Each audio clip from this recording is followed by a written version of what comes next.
voyons qu'on dit qu'il doit être jeté là-bas parce qu'il a été inutile. Ce n'est pas possible. Inutile. Est-ce que cet homme avait volé? Non. Alléluia. Il n'a pas volé. Cet homme n'a pas tué. Ce serviteur n'a pas détruit l'argent du maître. Parce que la Bible nous dit que ce qui lui avait été remis, il est allé creuser un trou, il a enfoui ce bien. Et quand le maître est revenu, il lui a dit, voici ton bien. Il lui a redonné son bien. Mais lorsque nous imaginons qu'on enterre de l'argent en terre, il y a l'humidité, il y a la corrosion qui l'attaque certainement, que cet argent n'était pas remis dans son état initial. Mais qu'importe, cet homme n'a pas volé. Cet homme n'a pas spolié le bien de son maître. Cet homme n'a pas gaspillé du tout ce qui lui avait été confié. Mais pourquoi alors que le maître vient et prononce des paroles aussi dures à l'égard de cette personne? C'est tout simplement, mes frères, lorsqu'il a été question que cet homme rende compte de son administration, lorsqu'il a été question que cet homme rende compte de la gestion des biens qui lui avaient été confiés, il s'est avéré tout simplement qu'il a été inutile parce qu'il n'a pas du tout fait valoir, il n'a pas du tout produit, il n'a pas du tout fructifié ce qu'on lui avait confié. Simplement, à cause de cela, il a été digne d'être envoyé dans un lieu qui n'a pas été préparé pour lui, qui n'a pas été préparé pour les hommes, mais dans un lieu terrible, un lieu, comme dit la parole de Dieu, où il y aura des pleurs et des grincements de dents. Mes chers frères, nous devons comprendre ce passage. On nous dit que le maître est parti pour un voyage. Ce maître qui est parti pour ce voyage, nous savons que très bientôt il revient. Alléluia. C'est Jésus-Christ lui-même. Lorsque les trompettes sonneront et que les morts en Christ ressusciteront et que nous les vivants, en un instant, en un clin d'œil, quand le corps corruptible va revêtir l'incorruptible, alléluia, amen, nous en irons, nous serons en face du maître. Il revient bientôt. Il va revenir. Il va demander à chacun de nous la manière dont il aura géré tout ce qu'il lui aura donné avant son départ. Le maître est parti. Jésus-Christ, la Bible nous dit qu'il devait rentrer au Père. Il est retourné au Père, qu'il a envoyé. Et dans l'entretemps, il a confié des biens à ses enfants, à chacun de ses enfants, pendant, entre guillemets, son absence. Chacun de nous a reçu un bien, un don, une capacité, quelque chose que le Seigneur n'a pas donné à d'autres personnes. Alléluia. Amen. Chacun de nous a reçu. Les études que tu as faites, tu ne les as pas faites uniquement pour avoir des beaux diplômes. Le Seigneur t'a donné l'intelligence d'être médecin, ingénieur, docteur, que sais-je. Il y a un don, il y a un talent en toi. Le Seigneur t'a donné d'avoir une belle voix pour chanter. Il y a un don, il y a un talent que tu as reçu. La Bible nous dit, qu'est-ce que tu as que tu n'as pas? Nous vient toute grâce excellente et tout don excellent nous vient du Père des Lumières. Alléluia. Nous avons en chacun de nous reçu de la part du Seigneur quelque chose, un talent. Les gens parfois se posent la question, est-ce que le maître n'était pas injuste? Quand nous lisons dans Luc, dans la parabole des mines, nous voyons que tous avaient reçu la même chose. Alléluia. Mais ici nous sommes dans la parabole des talents. C'est deux choses différentes parce qu'il faut comprendre les contextes dans lesquels chacune de ces paraboles avait été donnée. Dans la parabole de Luc que vous connaissez bien, des mines, le Seigneur prêchait non seulement aux disciples, mais également à la foule des gens. Mais là, il parle spécialement aux serviteurs. C'est-à-dire à des gens qui sont à son service comme toi et moi. Alors il donne au premier 5, 2, et puis un talent. La Bible nous dit à chacun selon sa capacité. Vous savez, quand nous lisons la Bible, nous voyons que l'homme est comme un vase. Dieu est le potier. Et Dieu prend de l'argile, de quelque chose qui est vide, qui n'a pas beaucoup d'importance, tel nous étions. Nous étions dans la drogue, nous étions dans la prostitution. L'argile, c'était la pauvre. Mais un jour, le divin potier a pris cette argile, cette masse informe, 100 vases. Il a mis ça sur un tout. Il en a tiré un vase. C'est ce que nous sommes. Alléluia.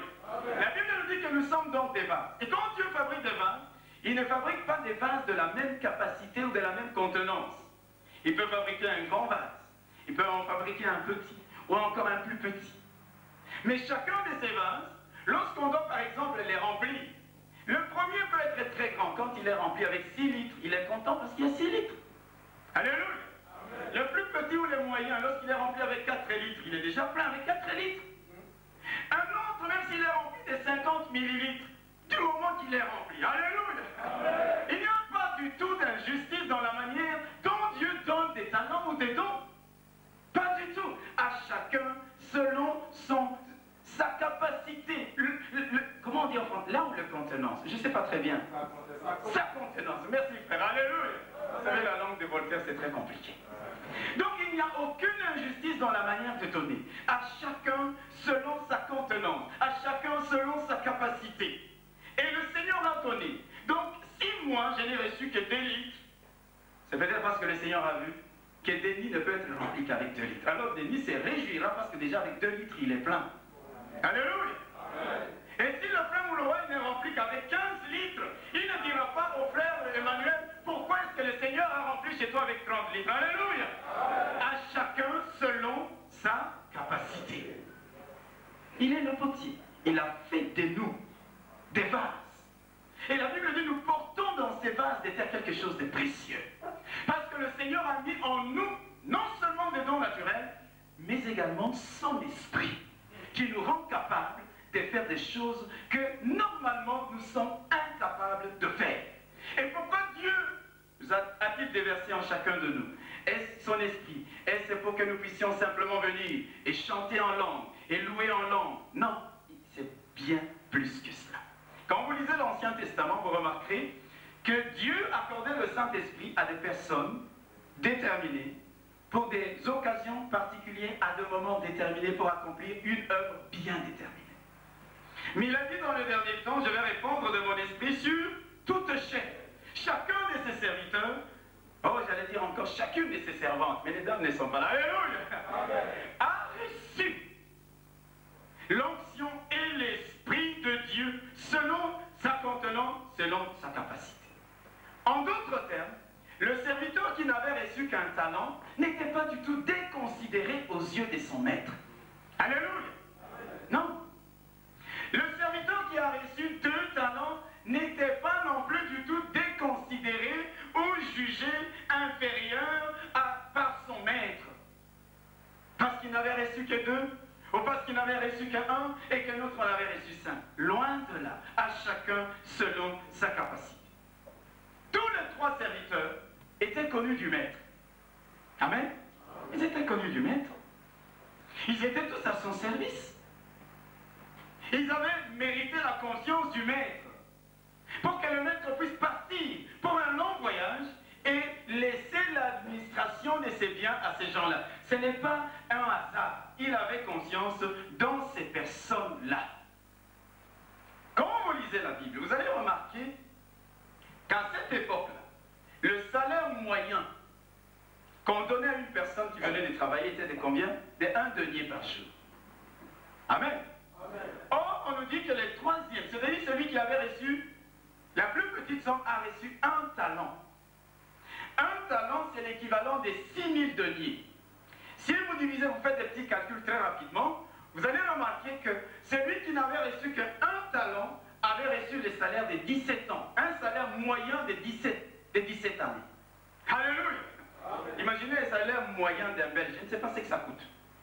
C'est combien à peu près? Bon, prenons 30 balles. Ok, vous voyez, il y a de 36, il y a de 35. Qu'importe. Prenons 30 000 minimum. Amen. Multipliez 30 000 francs belges par 17 années. C'est astronomique, n'est-ce pas? C'est astronomique. Ça veut dire par an, vous avez combien? 30 fois 12. 360 000 francs belges. Alors vous multipliez 360 000 francs belges par 17 années. C'est ce que le 3e avait reçu comme argent de la part du maître. C'était énorme. Alléluia. Parce que le maître avait conscience prenez tous ces chiffres et vous multipliez encore par 2, et au premier, vous multipliez par 5. Pour que quelqu'un ici en Belgique vous donne 2 millions à gérer, il va vous retourner sur toutes les coupures. Il peut même vous demander votre CV. Donnez-moi votre curriculum. Alléluia. Il va même téléphoner au pasteur, au bishop pour dire, est-ce que je peux faire confiance à cet homme? Parce que je vais lui donner un crédit de 3 millions. Est-ce que réellement c'est un homme dans lequel je peux avoir confiance? Mais le maître a pris autant d'argent. Il a remis à chacun de ses serviteurs. Mes frères et sœurs, nous savons ce que les deux ont fait de ce qu'ils ont reçu. Alléluia. Amen. La Bible nous dit, j'aimerais qu'on relise, chacun d'eux, ce qu'il a dit. La Bible dit au verset 20, celui qui avait reçu les 5 talents s'approcha en apportant 5 autres talents. Et il dit, Seigneur, tu m'as remis 5, voici j'en ai gagné 5 autres. Le maître est content, il lui dit, c'est bien. Bon et fidèle serviteur, tu as été fidèle en peu de choses, je vais te confier beaucoup plus. Entre dans la joie de ton maître. Le deuxième également, il arrive, on lui dit exactement la même chose. Alléluia. Amen. Mais on pouvait aussi se dire, le Seigneur a été injuste parce qu'il a donné des talents différents. Mais lorsqu'il récompense les serviteurs, c'est la même récompense. Celui qui a reçu 5 talents, on lui dit, tu as été fidèle en peu de choses, entre dans la joie de ton maître. Celui qui n'en avait reçu que 2, mais dans la mesure qu'il a fait fructifier cela, il a gagné 2 autres, on va également lui dire la même chose. Bon et fidèle serviteur, entre dans la joie de ton maître. Les 2 premiers sont venus. J'imagine que le troisième se disait, moi j'irai en dernier lieu. Peut-être que les autres ont agi comme moi. Lui il était là, il se disait, bon moi j'ai caché l'argent. Mais je les laisse d'abord passer. Il est venu en dernier lieu. Au verset 15 et 16, la Bible nous dit ceci, quand il est arrivé, ses amis ont fait valoir, l'autre, le troisième, il dit ceci, c'est lui au verset 24, il s'approcha et dit, Seigneur, je savais que tu es un homme dur. Tu es un homme dur qui moissonne où tu n'as pas semé et qui amasse où tu n'as pas vanné. Alléluia. Amen. Vous comprenez que ces paroles déjà sont des paroles dures à l'égard du maître. Tu es un homme dur. Je sais que tu récoltes où tu n'as pas semé. Alors moi j'ai eu peur. Mais je crois que la réaction normale aurait été, parce que cet homme est dur, parce que cet homme, entre guillemets, est méchant, je préfère faire quelque chose qui fera que je puisse m'attirer sa sympathie. Alléluia. Mais le type savait. Il savait qu'un jour il rendrait compte de l'administration des biens qui lui avaient été confiés. Le voilà qui ne fait rien du tout et qui par la suite vient prétexter que le maître est dur et méchant et parce qu'il avait peur, il est allé cacher l'argent en terre de telle manière qu'au jour de son retour, il ne le reprenne que tel qu'il lui avait été donné. Et frères, oh là là, vous savez, on a l'habitude de dire ça. Amen. Amen. Donc non seulement l'argent n'a pas produit, mais comme je le disais tout à l'heure là, l'argent avait été corrodé. Quand vous mettez un métal en terre, rien à faire. Amen. Il va un peu être rouillé. Il y a quelque chose en tout cas, si pas la valeur, mais en tout cas l'éclat, ne fût-ce que l'éclat peut partir. Et c'est ce que cet homme a fait.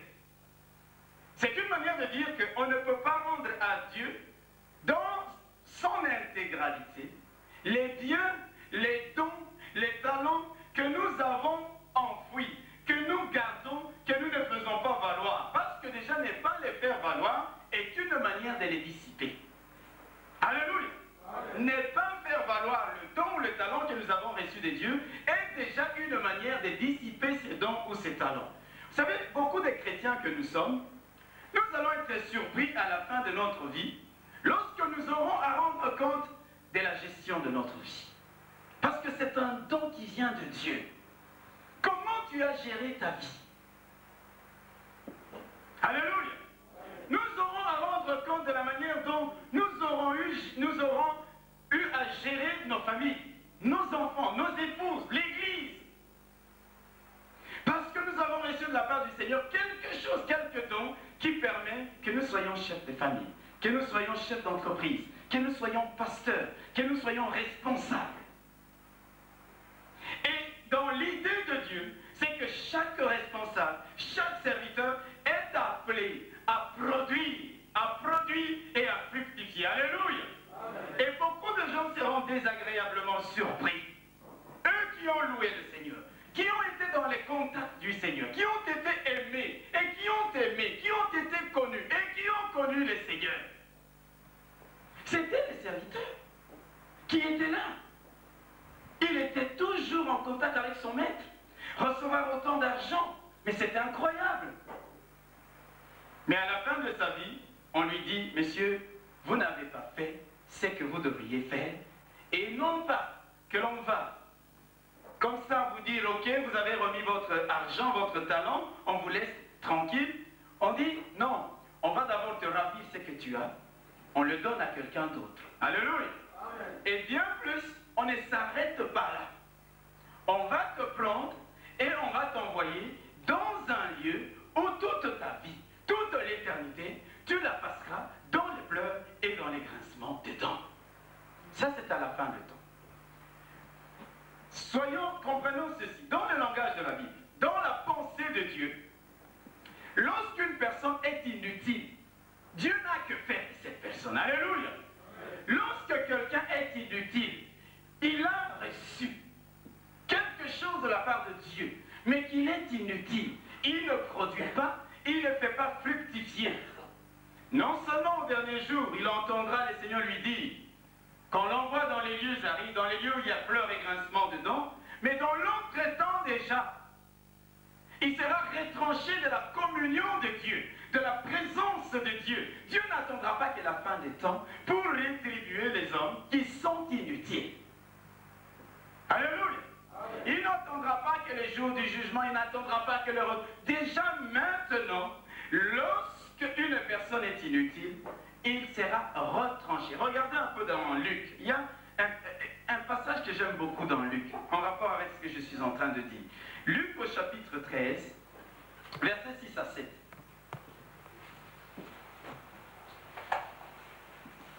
Luc chapitre 13, versets 6 à 7. La Bible dit ceci. Et dit aussi cette parabole, un homme avait un figuier planté dans sa vigne. Il vint pour y chercher du fruit. Un homme a planté un figuier. Qu'est-ce qu'il attendait de ce figuier? Que le figuier puisse produire du fruit. Il a planté. Et un jour, après un certain nombre d'années, vous savez, je vois les figuiers produits après 3 ans, il est venu voir s'il y avait déjà du fruit. Il vint pour y chercher du fruit et il n'en trouva point. Alors il dit au vigneron, voilà 3 ans que je viens chercher du fruit à ce figuier et je n'en trouve point. Coupe-le. Pourquoi occupe-t-il la terre inutilement? Amen. Amen. Il y a beaucoup de chrétiens qui occupent l'église inutilement. Amen. Amen. Il y a beaucoup de chrétiens qui occupent l'église inutilement, qui sont sur les listes de membres. Alléluia. Amen. Mais ce sont des hommes inutiles. Alors la conséquence est là. Le Seigneur attend parce qu'il est patient. Après un certain temps, les figuiers c'est 3 ans. Mais pour nous en tant que créatures de Dieu, Dieu n'a pas de saison chez les chrétiens. Les chrétiens produisent du fruit pendant la saison et en dehors de la saison. Alléluia. Amen. Jésus a eu un jour faim. Il a vu un figuier au loin. Ce n'était pas la saison des figues. Mais il se dit, comme j'ai faim, je vais m'approcher du figuier pour voir s'il y a encore un fruit pour que je puisse manger. Il s'est approché. Jésus était un juif, il vivait en son temps, il vivait dans son pays, il vivait à son époque. Il savait que ce n'était pas la saison des figues. C'est comme chez nous. Quand ce n'est pas la saison des tondolo, Luka tondolo, tu ne verras pas les tondolo. Tu vas aller à Kassangolo, tu vas aller à Mbatango, il y en a pas. Amen. Mais Jésus le savait. Alors il dit, je vais aller voir s'il y a un fruit dans cet arbre.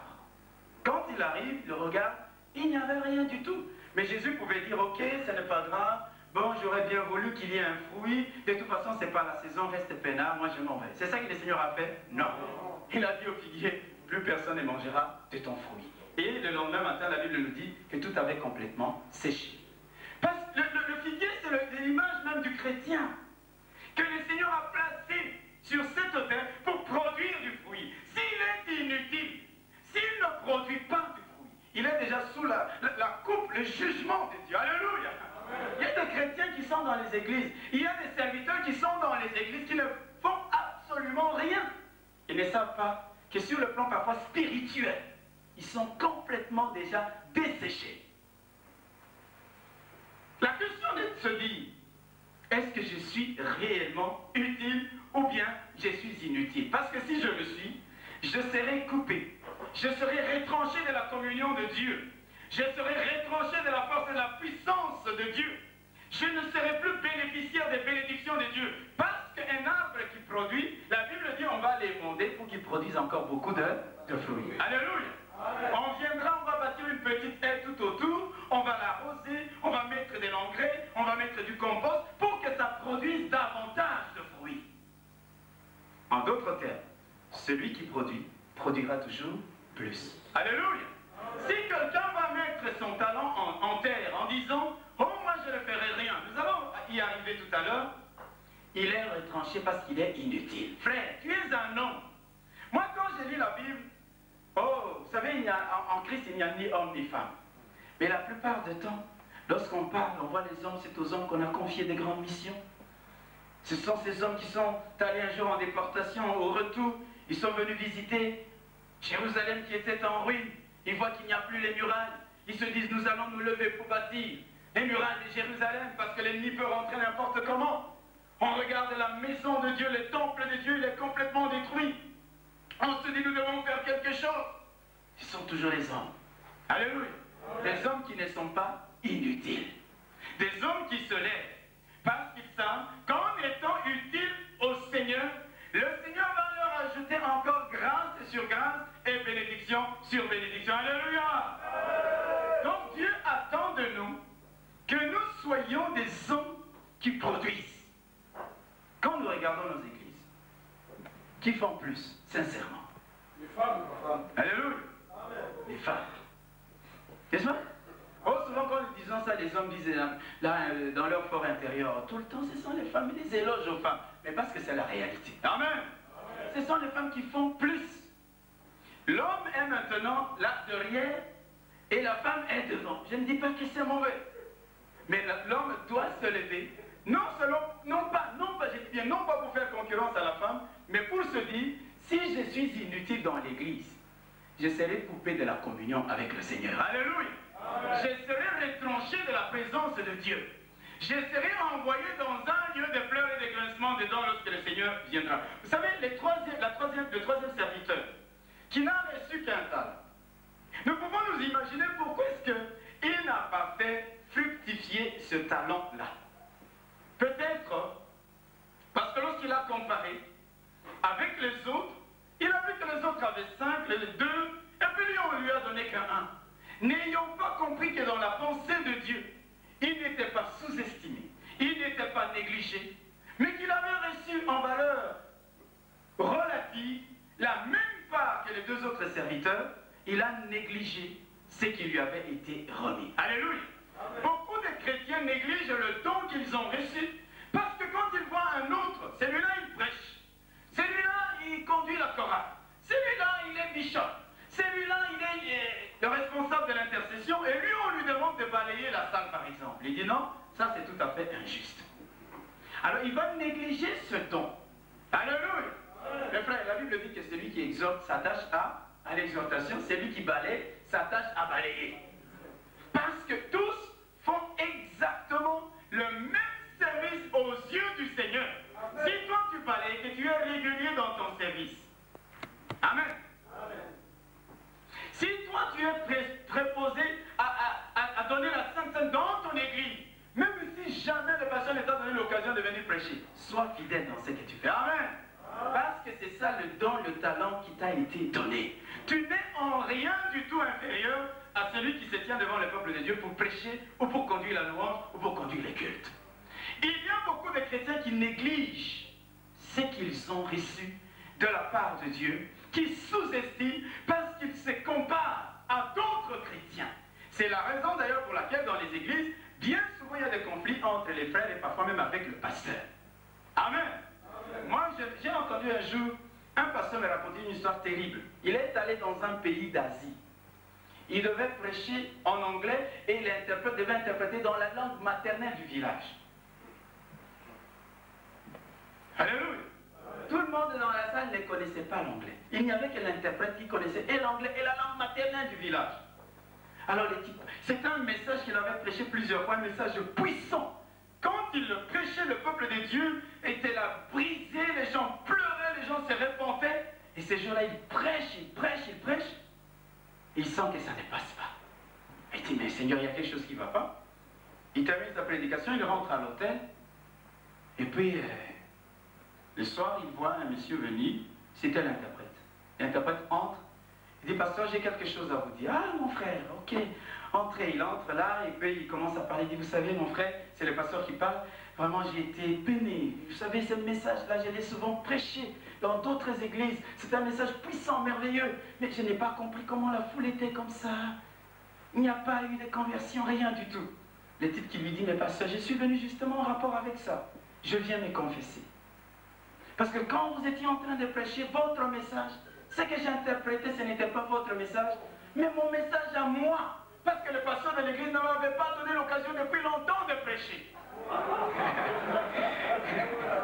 Alléluia. Et de tout ce que tu disais là, ce n'est pas ça que j'interprétais. Moi, je prêchais mon propre message. Alors, les serviteurs de Dieu qui disent, ce n'est pas possible. Alléluia. Pour lui, prêcher était quelque chose d'extraordinaire. Donc, quand on lui disait de faire autre chose, il y avait l'amertume, quelque chose qui rongeait au-dedans de lui. Alors, il n'a pas. Le jour où il a vu cette passe en or, cette occasion, il dit, oh, c'est maintenant que je vais prêcher. Alléluia. Et il croyait qu'il était loin. Vous savez, il y a des gens qui sont comme ça. Alors, il a commencé à prêcher. Quand le prédicateur faisait des signes, lui aussi faisait des signes. Alléluia. Il prêchait son message, mais comme il n'était pas appelé, il n'était pas au moins, il n'était pas qualifié pour faire cela, il n'y a pas eu de résultat dans la salle. Mes frères et sœurs, quand tu n'as pas été qualifié à quelque chose, tu peux te lever. Ça, ce n'est qu'une parenthèse. Alléluia.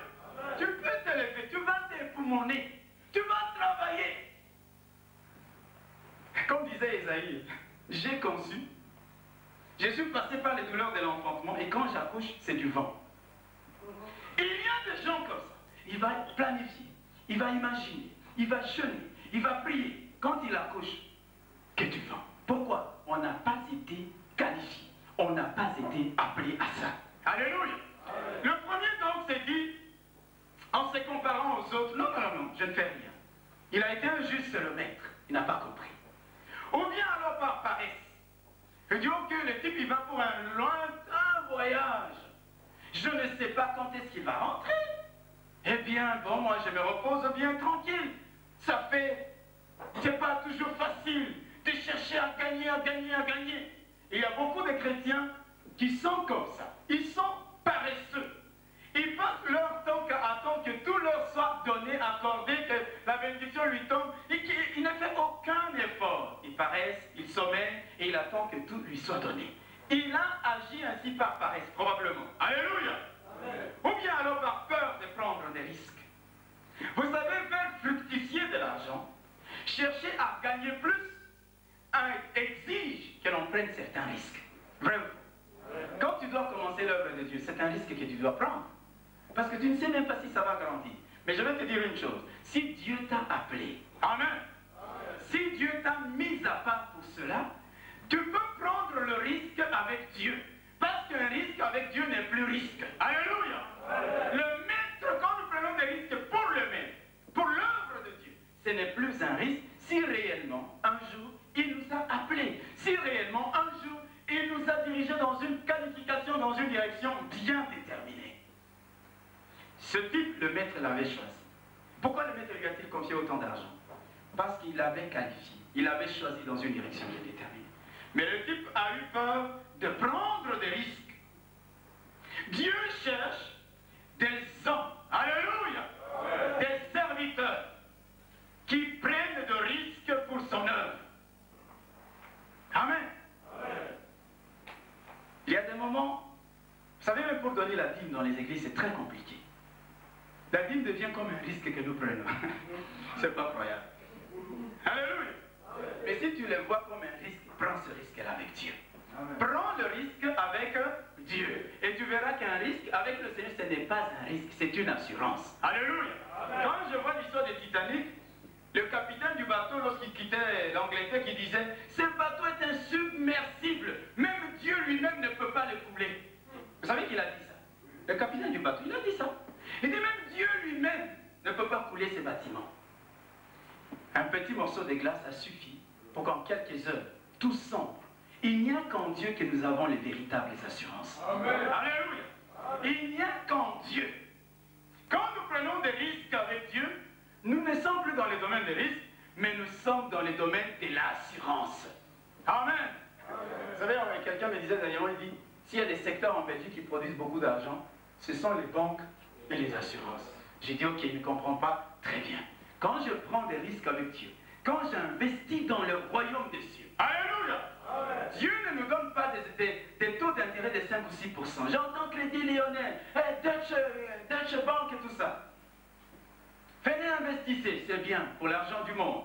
Mais quand nous savons investir dans le royaume des cieux, la Bible dit que Dieu nous donne avec des taux d'intérêt de 100%, parce qu'il a dit, lesquels d'entre vous, ayant quitté son père, sa mère, alléluia, tous ces biens, pour moi, pour l'amour de l'évangile, ne puissent recevoir au centuple. Ça, c'est le taux d'intérêt de Dieu. J'ai dit, mais pourquoi tu ne peux pas avoir confiance en moi? Parce que je n'ai fait que boire ce que tu ne trouves pas mauvais. Alors elle dit, bon, ok, vous voyez, quand même. Il commence à raisonner comme ça. Alléluia. Le bien, je n'ai pas besoin qu'on me donne des instructions d'une manière expresse. Je connais ce que le Seigneur veut. Ça, c'est un serviteur utile. Alléluia. Dans l'église, l'homme regarde. Il n'a pas besoin qu'on lui dise, le pasteur va prêcher, il faut amener la chair. Non, il y a quelqu'un qui prend ça, qui amène, qui met chaque chose. Il n'a pas besoin de recevoir des ordres précis. Or, dans les églises, on attend. Si on ne m'a pas sollicité, bon, ça veut dire qu'on n'a pas besoin de moi. Comment on n'a pas besoin de vous? Ce n'est pas l'homme qui a besoin de vous, c'est le Seigneur de gloire lui-même qui a besoin de vous. Que vous mettiez au service de l'église les dons, les talents et les capacités que vous avez reçus. Amen. Troisièmement, ces deux personnes avaient confiance dans leur maître. Pourquoi? Parce qu'ils savaient que même si le maître part pour un voyage lointain, il va revenir. Et parce qu'il va revenir, nous devons faire ce que nous aurions dû faire en sa présence. Nous n'avons pas besoin que le Seigneur dise « Je vous regarde » pour que je fasse ce que je dois faire. Je n'ai pas besoin de dire « Ah, peut-être qu'on dit Jésus revient bientôt, est-ce qu'il reviendra ?» Et comme, bon, d'accord, s'il ne revient pas, je peux faire ce que je veux. Non, ils avaient confiance dans leur maître. Ils savaient que le maître a dit « Je m'en vais ». Un jour, il va revenir, inévitablement. Alors, même en son absence, travaillons comme si nous étions en sa présence. Amen. Et ils ont fait ce qu'ils devaient faire en l'absence du maître. Ils ont produit beaucoup plus que ce qu'on attendait d'eux. Est-ce que les chrétiens aujourd'hui réellement comprennent que Jésus revient et que dans l'entretemps, ils sont actifs? Ou bien sommes-nous en train de sommeiller, déparesser? Nous devons croire dans la parole de Dieu. Amen. Et puis ils avaient quand même la crainte du maître parce qu'ils ont dit, si on ne produit pas, il y aura une rétribution. Mais c'est vrai, mes frères. Si nous ne sommes pas utiles à Dieu, un jour le châtiment de Dieu nous frappera. Pendant que le maître est là, il a dit, je reviens bientôt. Travaillons. Soyons fidèles. Amen. Soyons fidèles. Faisons ce que notre main trouve à faire. Faisons la volonté de Dieu. N'attendons pas des ordres précis quand nous devons faire le bien. Parce que le bien que je sais, si je ne le fais pas, je commets alors un péché. Soyons sérieux et soyons honnêtes. Vous savez, le premier serviteur a dit, moi j'ai produit simple. Le maître n'a même pas discuté. Il n'a pas dit, ah, comment ça simple? Parce qu'il savait que son serviteur était honnête. Alléluia. Si il dit que j'ai produit 5, c'est 5, c'est un homme que je sais être honnête. Dans les églises, combien de pasteurs peuvent dire, témoigner qu'un tel est véritablement honnête? Dans l'église de Dieu, vous allez trouver, je veux dire dans l'église en général, vous allez trouver des gens, des chrétiens qui falsifient des factures. On dit à l'église, il y a de l'argent. Ils vont faire des copes avec d'autres personnes. Tu sais, mets tel prix. Ils vont payer, il y a de l'argent. Alléluia. Et quand ça arrive en fait, ils vont là-bas pour se partager. dit ça. Nous deux, on a fait comme je t'ai dit qu'on allait payer. Tu as vu, hein? Ça, tu blagues. L'église de Dieu a de l'argent. Tu as vu? Alors, bon, comment on dit, bon, c'est quoi, maintenant, là, ce que tu as augmenté là, est-ce que vraiment, comme entre toi et moi, un chrétien dans l'église, malhonnête, un type comme ça n'est pas un serviteur utile. Amen. Le troisième n'avait aucune de ses qualités. Entrepreneur, non. Il était paresseux, il était méchant.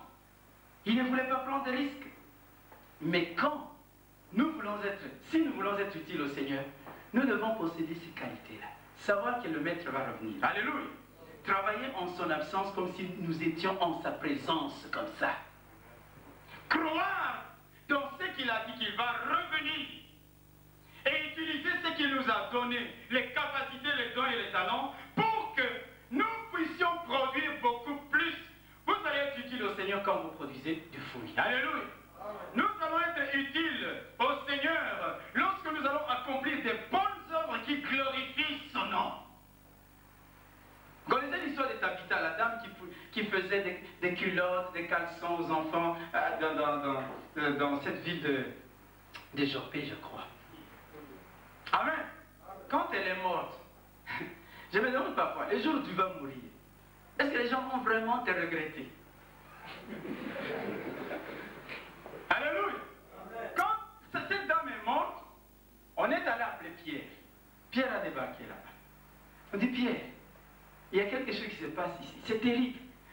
Cette femme, regarde mon fils, on a petit Yaka, le petit a couru là, il dit, viens. Il dit, Pierre, tu vois, cette culotte-là, cette tunique-là, c'est Tabitha qui a fait ça. Une autre appelle un de ses enfants. Viens ici, Pierre, tu vois, cette femme était utile à la société dans laquelle elle vivait. Alléluia. Mes frères, quand nous sommes utiles, nous allons entrer dans une dimension autre. Pierre regarde tout le bienfait qu'on disait de cette femme. Le Saint-Esprit lui parle. Et Pierre, fais quelque chose tout de suite là. Tu vas ressusciter cette femme. Alléluia. Alléluia. Pierre dit, ok, j'ai vu assez. Donnez-moi ça. Il monte avec la dame dans la chambre haute. Il commence à prier. Une femme qui était cadavérée, Pierre l'appelle tout d'un coup, elle est en vie. Pourquoi? Parce qu'elle faisait des bonnes œuvres, elle était utile. Je me demande le jour où tu vas mourir, il y a des gens qui viendront. Jean-Robert, non, Akoufa, c'est bien beau. Pasteur Robert, tous les mal qu'il nous a fait dans Akoufa. Dieu a besoin des gens dont on va rendre un bon témoignage quand tu es là étendu. Alléluia. Je sais que chez nous, lorsqu'il y a un cadavre étendu, on vient, oh, il était bien, on tourne le dos et on pleurait. Ça, c'était une façon de pleurer. Qui était bien? Amen. Quand nous sommes utiles en produisant de bonnes œuvres, nous allons passer nous allons vivre des grandes bénédictions. Cette femme est revenue à la vie. Je ne lis pas dans la Bible, oh, parce qu'elle prêchait. Oh, non, elle était utile même avec les personnes qui vivaient avec elle. Il y a des gens dans les églises qui ont des ennemis partout. Alléluia. Et ils croient qu'il est utile. Ils se croient toujours supérieurs aux autres. Quand je vois ça, je pleure au-dedans de moi. Alléluia. Peut-être parce qu'il a un petit diplôme de rien du tout. Qu'est-ce que c'est qu'un diplôme? Parce qu'il a un petit compte en banque. Il se croit supérieur, orgueilleux jusque-là. Je dis, il n'a rien encore compris. Et quand on sa présence, il parle, les gens parlent de lui. Dès qu'on le quitte, on dit, c'est lui-là. Mauvais. Il ne s'entend même pas avec son neveu. Il ne s'entend même pas avec son épouse. Et c'est parfois souvent comme ça, les serviteurs de Dieu, des chrétiens, inutiles dans leur société. Alléluia. Amen. Alléluia. Sois utile. Quand tu es utile, le Seigneur qui donne la vie, donnera la vie même à ton corps mortel. Amen. Le Seigneur qui ressuscite, qui prend les ossements desséchés pour leur donner la vie, il va prendre une situation complètement pourrie parce que tu es utile. Amen. Alléluia. Il dit, pour mon serviteur, non, je vais ouvrir les portes. Alléluia. Quand je suis venu dans ce pays, je ne suis pas venu avec un passeport. Je suis venu avec un simple morceau de papier où on a mis un visa dessus, il n'y avait pas de passeport. Alléluia. Au Congo, on m'arrête. Tu dois rentrer. On ne peut pas aller en Belgique sans passeport. Je vois les chargés des affaires de l'ambassade. comme si Dieu l'avait envoyé de toute façon. Il arrive, il dit, mais Boutikaï, il a le visa de la Belgique, qu'il parte. Alléluia. On me laisse passer, j'entre dans l'avion. Je dis, mais je ne sais pas ce qui m'attend à Zaventem. J'arrive là, je regarde, vous avez c'est parfois beau là-bas. Je vois un type qui s'avance vers moi. Vous êtes monsieur? Et je dis oui. Il dit, on m'a chargé pour venir vous prendre et vous faire passer la frontière. Un policier en civil. Alors pendant que je marche avec lui, il me demande, est-ce que vous êtes le neveu du roi ou du ministre de la Justice? Je dis pourquoi? Il dit, il y a un dossier comme ça sur toi, ministère de l'Intérieur, ministère de la Justice, tout, jusqu'à les hautes sphères pour que tu entres comme tu viens d'entrer. Alors dans mon cœur, j'ai dit, il ne sait rien, je suis le neveu du roi. Alléluia! Alléluia! Mais frère, quand on est utile à Dieu, on va vivre des choses extraordinaires. Amen. Quand on est utile pour accomplir de bonnes choses, il faut aussi être utile en gagnant des âmes. Combien d'âmes déjà tu as gagné au Seigneur depuis que tu es à Christ? Combien? Combien de gens? Il y a des gens qui disent, ah, moi je l'ai amené et je l'ai invité un jour à l'église. Inviter une personne à l'église, ça ne veut pas dire gagner une âme à Christ. Quand cette personne prend des racines à l'église, alléluia, devient membre, croit vraiment en Jésus, et je dis qu'elle n'a plus besoin que tu l'appelles au téléphone pour qu'elle vienne à l'église. Non! Parfois c'est cette personne-là qui te commence à te téléphoner, ton frère, le dimanche passé tu étais en retard. Tu dis, mais tiens, ça c'est une personne que moi j'ai amenée au Seigneur. C'est elle maintenant qui commence à t'exhorter, à t'édifier, tu as honte. Alors tu te dis non, si le bébé spirituel commence à me téléphoner pour que je sois à temps à l'église, autant me lever à 5 h du matin et être à temps à l'église. Alléluia! Ça c'est gagné, on est utile au Seigneur. Et la Bible dit en agissant ainsi, Dieu n'est pas ingrat pour oublier le travail que nous accomplissons pour les saints. Amen. Dieu n'est pas ingrat. Dieu n'est pas ingrat. On m'a déclaré par les scientifiques, les médecins, incapable d'avoir des enfants avec mon épouse. J'ai dit, le Dieu que moi je sais est un Dieu qui va au-dessus de la science. Alléluia. Nous en avons 3. N'eût été les contraintes budgéto-économiques, papa, on en aurait 5 ou 6. Alléluia. Gloire à Jésus. Mes frères, c'est ça, être utile. Le 3e est allé, il a caché. Tu as quelque chose en toi. Tu n'es pas... C'est-à-dire, à tes yeux, peut-être tu te considères inutile, sans valeur. Mais il y a des choses que le Seigneur t'a données, qu'il aimerait te voir fructifier, produire plus, gagner encore. Alléluia. Ah, il te dira, je t'ajoute plus, mort, alléluia. Je te donne plus de responsabilités, je te fais rentrer dans la joie de ton maître.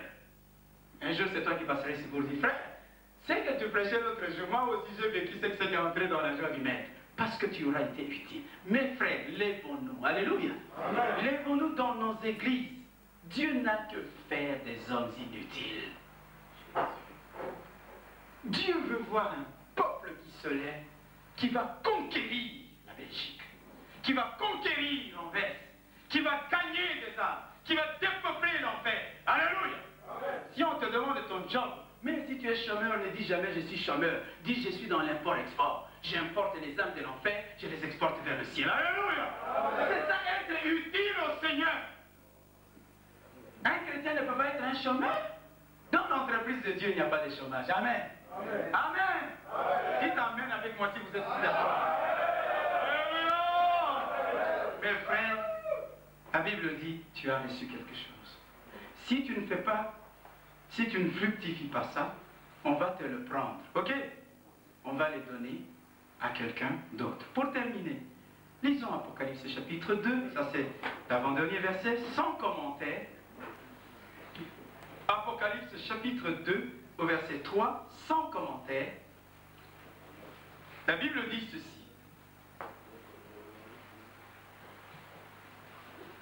Non, Apocalypse chapitre 3, verset 2.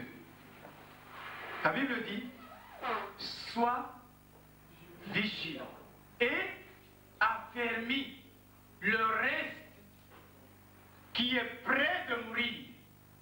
Vous entendez ça? Parce que ce que tu as reçu, tu ne l'exploites pas. Ça va faire quoi? Ça va s'éteindre. Quand la flamme n'est pas entretenue, elle va s'éteindre. Et le Seigneur dit, sois vigilant. Sois vigilant. Sois vigilant, affermis le reste qui est près de mourir, car je n'ai pas trouvé tes œuvres parfaites devant mon Dieu. Rappelle-toi donc comment tu as reçu et entendu la parole, garde-la et réponds-toi. Si tu ne veilles pas, je viendrai comme un voleur, et tu ne sauras pas à quelle heure je viendrai te surprendre. Alléluia. Amen. Frère, si quelque chose était déjà en train de mourir, affermis-le. Amen. Amen. Et dans 2 Timothée, je termine par ces passages. 2 Timothée, chapitre 1er, verset 6. Il dit ceci. C'est pourquoi je t'exhorte à ranimer la flamme du don de Dieu que tu as reçu par l'imposition de mes mains. Amen. Amen. Je t'exhorte, Timothée, mon fils, à ranimer le don de la flamme, à ranimer la flamme du don de Dieu que tu as reçu. Ne le laisse pas s'éteindre. Ne laisse pas cette flamme s'éteindre. Ravive-la. Ranime-la. Attache-toi à ce qui t'a été confié. Que celui qui exhorte s'attache à l'exhortation. Que celui qui prêche s'attache à la prédication. Que celui qui filme continue à filmer avec fidélité. Alléluia. Que celui qui sert continue à servir avec fidélité. Pour être un serviteur utile. Et quand ce serviteur marche dans la sainteté, il sera un vase d'honneur, un vase utile pour la gloire de son Dieu. Courbons nos têtes. Sokonyo kwa maka tango iso pona masumu soko salaka o banduku soko bosanaka ete mobikisi moko akozalaka kuna na likolo pe awa na se Yesu Kristu.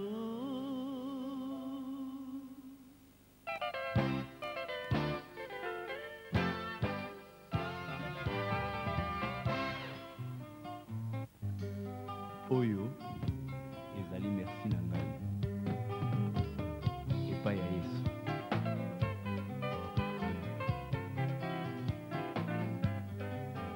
Atako lelo nakosekenga na baninga nakoki kobosana yo te o soki nga pataki nakobina mpe nakozemba nazali kokumisa yo Yesu makamu isi osali na kati ya vi na ngai nazali kotatola mpo mbayeba yoluka oyeba epai nauti nde ntango wana okomona monene ya nkolo Yesu ya solo esika mayela moto ekosuka ebandi mayele ya kolo nzambe Jehova Rafa.